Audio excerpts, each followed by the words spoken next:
मेरे चाचा की शादी हुए 6 महीने हो चुके थे। नई चाची बहुत सुंदर थी।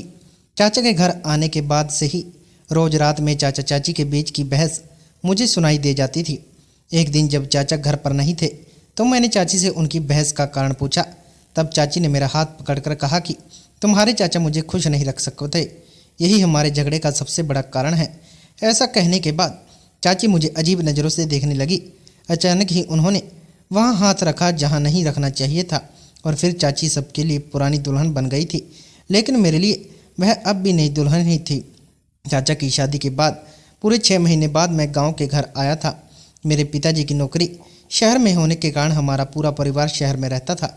हाल ही में मैंने अपनी प्रतियोगी परीक्षाएं ख़त्म की थी और थोड़ा फ्री हो गया था, इसलिए कुछ दिन गांव जाने का फैसला किया। मैंने नई चाची के साथ ज़्यादा समय बिताया था। हमारे गांव के घर में छोटे चाचा और दादाजी रहते थे। अब चाचा जी और दादाजी की देखभाल करने के लिए छोटी चाची आई थी। चाचा और चाची की शादी को 6 महीने हो चुके थे। उनकी शादी में पिताजी को ज़्यादा दिनों की छुट्टी नहीं मिली थी, इसलिए हमें तुरंत शहर लौटना पड़ा था। गांव पहुंचते ही मैंने घर में अपना बैग रखा, तभी चाची मेरे सामने पानी का गिलास लेकर आई। उस समय मैं चाची को ठीक से देख नहीं पाया था क्योंकि वह मुझे पानी देकर तुरंत वहाँ से चली गई। वह हमेशा घर में पल्लू ओढ़कर ही घूमती रहती थी। मेरी चाची बहुत नाजुक और सुंदर थी। वह मुझसे जल्दी बात करने के लिए भी तैयार नहीं थी। गांव पहुंचने के अगले दिन मैं गांव के अपने दोस्तों के साथ कुएं में तैरने गया, जहां में मुझे यह सारी चीज़ें अनुभव करने को नहीं मिलती थी। इसलिए गांव आने के बाद से लगातार 2-3 दिन मैं कुएं में तैरने जा रहा था। तैरने के बाद मैं निखिल के साथ उसके खेत के फार्म हाउस पर जाता था। वहाँ पर कई प्राकृतिक चीज़ें थी जिन्हें देखना मुझे बहुत ही पसंद था। लगातार 3-4 दिन निखिल के साथ मैंने बहुत मस्ती की। 4 दिनों के बाद मेरी मस्ती वहीं रुक गई क्योंकि निखिल को अपनी बहन के घर जाना था। उसने अपने फार्म हाउस की चाबी मुझे दे दी थी। जब मन चाहे मैं वहां जा सकता था, लेकिन निखिल के ना होने के कारण मैं वहां जाकर करता भी क्या। इसलिए मैंने फार्म हाउस जाने के बजाय घर पर ही रुकने का फैसला किया। उस दिन सुबह के 11 के 10 बजे थे और मैंने अब तक नहाया नहीं था। दादाजी ने मेरा उतरा हुआ चेहरा देख लिया और मुझसे इसकी वजह पूछी। मैंने दादाजी को बताया कि निखिल कुछ दिनों के लिए अपनी बहन के घर गया है और घर बैठकर मुझे बोर हो रहा है। आज मेरी कुएं में तैरने की भी इच्छा नहीं हो रही। तब दादाजी ने कहा, बस इतनी सी बात, उदास मत हो। आज तुम्हें नहाने में आलस आ रहा है, यह मैं समझ आ गया। चिंता मत करो, आज तुम्हारी चाची तुम्हें नहला देगी। दादाजी ऐसा बोले तो चाची हैरान होकर मेरी ओर देखने लगी।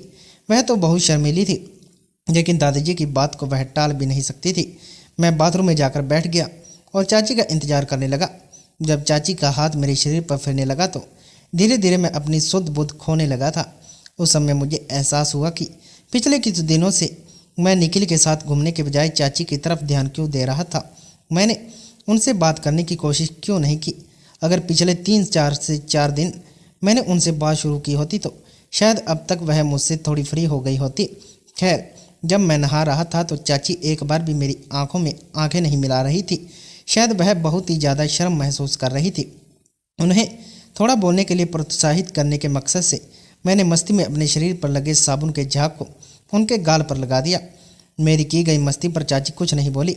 जब मैं नहा रहा था तो उनके सिर का पल्लू बार बार नीचे खिसक रहा था और वह उसे बार बार ठीक कर रही थी। पल्लू बार बार उठाने के चक्कर में उनके हाथ से साड़ी का पल्लू जोर से नीचे गिर गया। मैंने कभी चाची को उस नज़र से नहीं देखा था, लेकिन सच में चाची बहुत ही सुंदर थी। उन्होंने तुरंत अपना पल्लू ढक लिया और बोली, बेतांत, मैंने तुम्हें साबुन लगा दिया है, अब तुम खुद ही अपने शरीर पर पानी डाल ले। ऐसा कहकर वह तुरंत बाहर चली गई। मैंने पानी डालकर तौलिया लपेटा और बाहर आ गया। बाहर आकर देखा कि दादाजी कहीं नजर नहीं आए। बाथरूम से निकलकर मैं सीधे चाची के पास गया। चाची अपने कमरे में साड़ी बदल रही थी। जब तक मैं बाहर पहुंचा उन्होंने अपने कपड़े बदल लिए थे। मुझे देखते ही वह चौंक गई। उन्होंने कहा, वेदांत, तूने पूरे कपड़े क्यों नहीं पहने? मैंने कहा, अब जब तुमने मुझे नहला दिया है तो मेरे बाल भी तुम्हें ही सुखाने चाहिए। तुम्हारे मुलायम हाथों का स्पर्श मुझे बहुत ही अच्छा लगा। अब मैं रोज़ तुमसे नहाऊंगा। मेरी बात सुनते ही चाची ने जोर से नहीं कहा। मैंने उन्हें शांत करते हुए कहा, मैं मजाक कर रहा हूँ। अपनी प्यारी चाची के साथ मस्ती करने का तो हक है ना मुझे। चाची मेरी बात पर हंसने लगी। घर आने पर मैंने उसे पहली बार हंसते हुए देखा था। जैसे ही मैंने अपने बाल पहुँचे चाची अपने कमरे से बाहर जाने लगी। तभी मैंने उसका हाथ पकड़ा और उसको पूछा, तू हमेशा इतनी थकी हुई क्यों दिखती है? सब कुछ ठीक तो है ना? मेरी बात पर चाची कुछ नहीं बोली और वहाँ से चली गई। उसी रात मुझे चाचा के कमरे से उसकी चीखने की आवाज़ आने लगी। चाचा का कमरा मेरे कमरे के ठीक बगल में था। घर में दादाजी के लिए एक विशेष कमरा था, फिर भी कभी कभी वह छत पर सोते थे। उस रात दादाजी छत पर सोए थे, इसलिए शायद उन्हें चाची की आवाज़ सुनाई नहीं दी होगी, लेकिन मुझे साफ सुनाई दे रही थी। मैं अपने कमरे से बाहर निकला और चाचा के कमरे की ओर झांका। उनके झगड़े का कारण पूछे समझ आ गया कि चाची चाचा को समझदार दिए बिना सो गई और इसलिए चाचा गुस्से में थे। मुझे यह सब सुनना सही नहीं लग रहा था, क्योंकि यह उनकी निजी बातें थी। अगली रात फिर से चाची की अजीब आवाज़ें मेरे कानों में पड़ी। उन आवाज़ों को सुनकर मेरी उत्सुकता बढ़ गई और मैंने चाची के कमरे में झांकने का फैसला किया। जैसे ही मैं अपने कमरे से बाहर निकला और चाचा के कमरे की तरफ बढ़ा, अचानक मुझे दादाजी की आवाज़ सुनाई दी।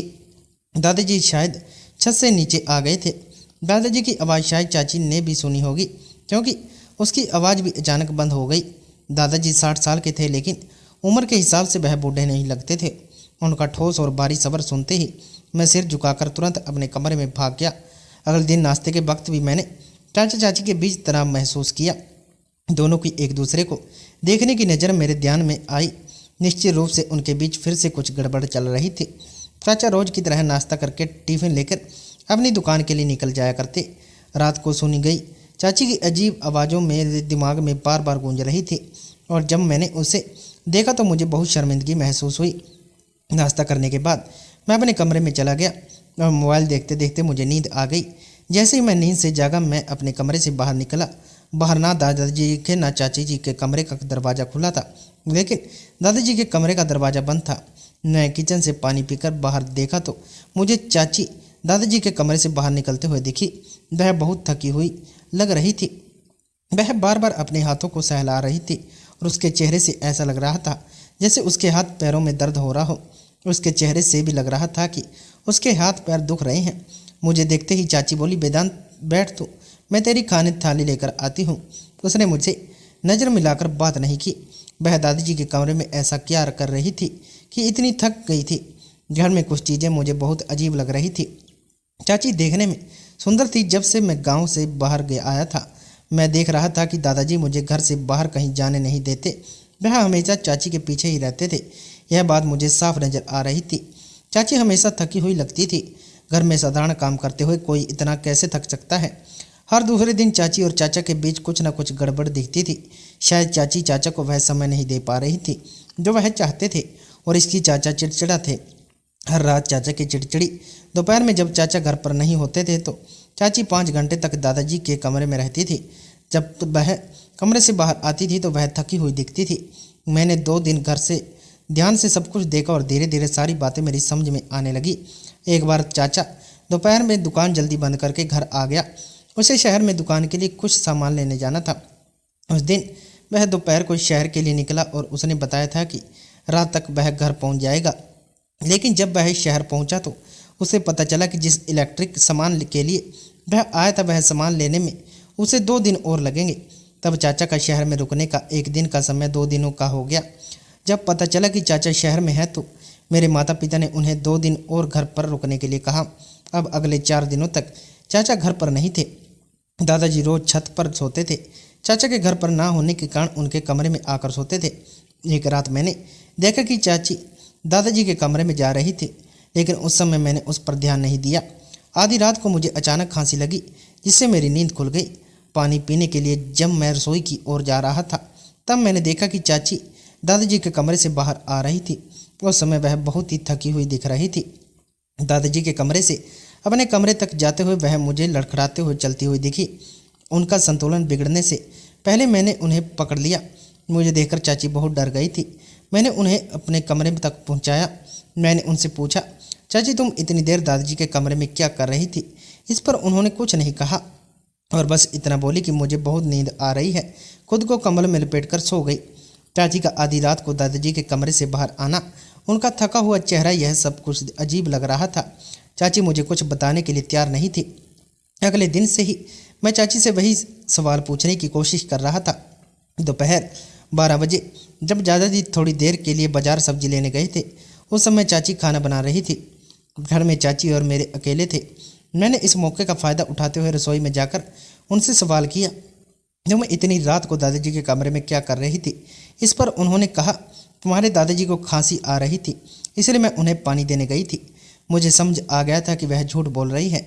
पानी देने के लिए 10 मिनट काफ़ी होते हैं, लेकिन वह पूरी 3 से 4 घंटे दादाजी के कमरे में गई थी। मैंने उनसे कहा, इस घर में क्या चल रहा है?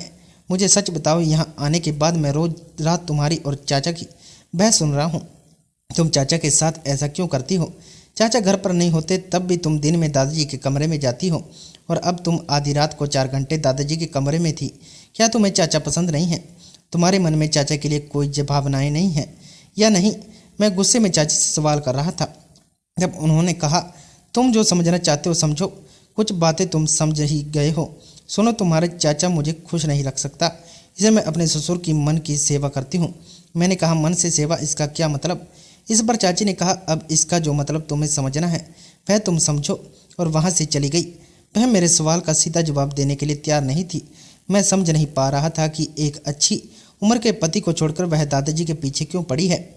फिर एक और दिन बीत गया। उस रात मैंने उन्हें अपनी आंखों के सामने दादाजी के कमरे में जाते हुए देखा। वह मुझे कुछ बताने के लिए तैयार नहीं थी। अगले दिन दादाजी का कोई दोस्त घर आया था और कुछ समय के लिए उन्हें ग्राम पंचायत में ले गया। मुझे पता था कि वहाँ दादाजी का काफ़ी समय लगेगा और उनको जल्दी वापस आने की संभावना कम थी। तब मैंने चाची को बहाना बनाकर घर से बाहर ले जाने का फैसला किया। घर से निकलते समय मैंने चाची से कहा था कि हमें मार्केट जाना है, लेकिन मार्केट ना जाकर मैं उसे अपने दोस्त के फार्म हाउस पर ले आया। फार्म हाउस पर पहुंचते ही मेरी नज़र चाची पर टिक गई। वह हम दोनों ही थे। चाची मुझसे पूछने लगी कि मैं उसे कहाँ पर ले आया हूँ। मैंने उसे मीठी बातें करना समझ लिया और अंदर जाते ही कहा कि मुझे पता था कि घर में रहते हुए तुम कभी सच नहीं बताओगी, इसलिए मैं तुम्हें यहाँ लाया हूँ। अब तुरंत मुझे सच बताओ कि तुम्हारे और दादाजी के बीच क्या चल रहा है। क्या सच में तुम चाचा से खुश नहीं हो रही, फिर कोई और कारण है? तभी चाची ने मेरा हाथ पकड़ा और एकदम मेरे करीब आ गई। वह बोली, वेदांत, तुम बेवजह ज़्यादा सोच रहे हो। मैंने तुम्हें एक बार बताया था, वही मान लो। अब तुम्हें गांव आए काफ़ी दिन हो गए। यहाँ के मामलों में दखल देने से अच्छा है कि तुम जल्दी से जल्दी अपने घर वापस चले जाओ, नहीं तो तुम्हारे दादाजी की तरफ मुझे तुम्हारी भी सेवा करनी पड़ेगी। तुम्हारे दादाजी को मुझसे उनकी और बाकी लोगों की सेवा करवाना बहुत पसंद है। मेरी नज़र देखकर चाची मुझसे मुंह फेरकर वहाँ से चली गई। उस वक्त भी उसने मुझसे सच नहीं कहा, जरूर वह कुछ छिपा रही थी। मैंने तय किया कि मैं चाची पर नज़र रखूँगा। उस दिन मैंने जैसे ही चाची को फार्म हाउस पर लाया था, वैसे ही उसे घर छोड़कर आया। फिर मैंने कहा कि मैं अपने दोस्त के पास जा रहा हूँ और शाम को घर लौटूंगा। इसके बाद मैं घर से निकल गया। रास्ते में मेरी दादाजी से मुलाकात हुई तो मैंने उन्हें भी बता दिया कि मैं शाम को घर लौटूंगा। मैंने जानबूझकर दादाजी और चाची जी को अकेला समय दिया। दादाजी के घर पहुंचते ही मैं आधे रास्ते से वापस घर की ओर मुड़ गया। उस दिन दोपहर के 2 बजे से लेकर शाम के 7 बजे तक मैं घर पर नजर रखे हुए था। दादाजी और चाची जी के बीच घर में क्या चल रहा था, वह सब कुछ मेरी आंखों के सामने था। दिन भर की उनकी बातें मुझे समझ आ गई थी। उन पर नज़र रखने के बाद रात के 8 बजे मैं घर आया। रोज़ की तरह मैंने शांतिपूर्वक रात का खाना खाया। जल्दी से खाना ख़त्म करके मैंने ऐसा दिखाया कि मैं अपने कमरे में जा रहा हूँ। मैं अपने कमरे में तो गया, लेकिन जैसे ही दादाजी हाथ धोने के लिए किचन में गए, मैं धीरे से उनके कमरे में घुस गया और वहाँ छिपकर बैठ गया। लगभग 1 घंटे बाद चाची दादाजी के कमरे में आई। कुछ देर बाद मैंने देखा कि चाची जी दादाजी के पैरों की मालिश कर रही थी। दादाजी उससे बहुत ही कड़वी भाषा में बात कर रहे थे। वह उसे नौकर की तरह बर्ताव करते नजर आ रहे थे। लगातार 2 घंटे तक चाची जी दादाजी के पैरों की मालिश करती रही। दिन भर दादाजी और चाची के बीच क्या क्या हुआ वह सब मैंने अपनी आंखों से देख लिया था। अगले दिन जब सुबह चाचा घर आए तो मैंने सबके सामने चाचा से कहा, चाचा अब आप और चाची हमारे साथ शहर में शिफ्ट हो जाओ। पिताजी ने आपके लिए एक अच्छी नौकरी देख रखी है। दादाजी तो शहर में नहीं आएंगे क्योंकि उन्हें उनका गांव बहुत प्रिय है। चाचा ने शहर में शिफ्ट होने के लिए हामी भर दी। उनकी हामी सुनकर दादाजी बिल्कुल हैरान रह गए। उन्होंने चाचा से कहा, प्रभाकर, तुम और सुलभा कभी कहीं नहीं जाओगे। अगर तुम दोनों चले गए तो मैं यहाँ अकेला कैसे रहूँगा। तब मैंने कहा, दादाजी, चाचा और चाची यहाँ रहते हुए भी आप चाची की कितनी कदर करते हैं। आप तो उन्हें एक नौकरानी की तरह बर्दाश्त करते हो। कल पूरा दिन मैंने आप दोनों पर नज़र रखी। चाची चाचा को समय क्यों नहीं दे पा रही और उन दोनों के बीच हमेशा झगड़े क्यों होते हैं, इसका कारण मैंने पता लगा लिया है। दादाजी, आप चाची को सारा दिन काम में उलझा रखते हैं। बिना किसी कारण के दिन में 4-4 घंटे आप उनसे पैर दबाते हैं। रात को बिस्तर पर जाते ही चाची की आंख लग जाती है। उनकी इच्छा होते हुए भी वह चाचा को समझ नहीं दे पाती और इसी वजह से उन दोनों में हमेशा झगड़ा होता है। यह आने के बाद मैंने उसके सारे झगड़े सुने। दादाजी, अगर आपको अपनी छोटी बहू की कोई कदर नहीं है तो फिर उन्हें पास रखने का क्या फ़ायदा। चाचा और चाची शहर में शिफ्ट होने वाले हैं। यह सुनकर दादाजी की आंखों में आंसू आ गए। उन्होंने कहा, प्रभाकर, मुझे माफ़ कर दो। तुमने इस गरीब घर की लड़की से शादी की, इस वजह से मैं बहुत गुस्से में था। वह हमारे घर में एक पैसे की दहेज लेकर नहीं आई, इसलिए मैं उसे नौकरानी जैसा बर्ताव करता था और अपना गुस्सा उस पर निकालता था। मैं उसे जानबूझकर काम में व्यस्त रखता था ताकि वह रात को तुम्हें समय न दे सके और तुम्हारे बीच झगड़े हों। मैं अपने बेटे की खुशी में बाधा डाल रहा था। अब जब वेदांत तुम दोनों को शहर ले जाने की बात कर रहा है तो मुझे एक पल भी तुम दोनों की अहमियत समझ में आ गई। खासकर बहू की। प्लीज़ मुझे माफ़ कर दो। तुम्हारे बिना मैं यहाँ अकेला कैसे रहूँगा। उस समय दादाजी ने चाचा और चाची के सामने हाथ जोड़ दिए।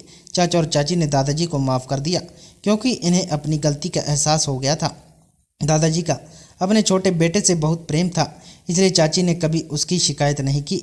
वह बाप बेटे के बीच दरार नहीं डालना चाहती थी। उसे लगता था कि एक दिन दादाजी उसे समझेंगे। इस उम्मीद में वह दिन गुजर गई।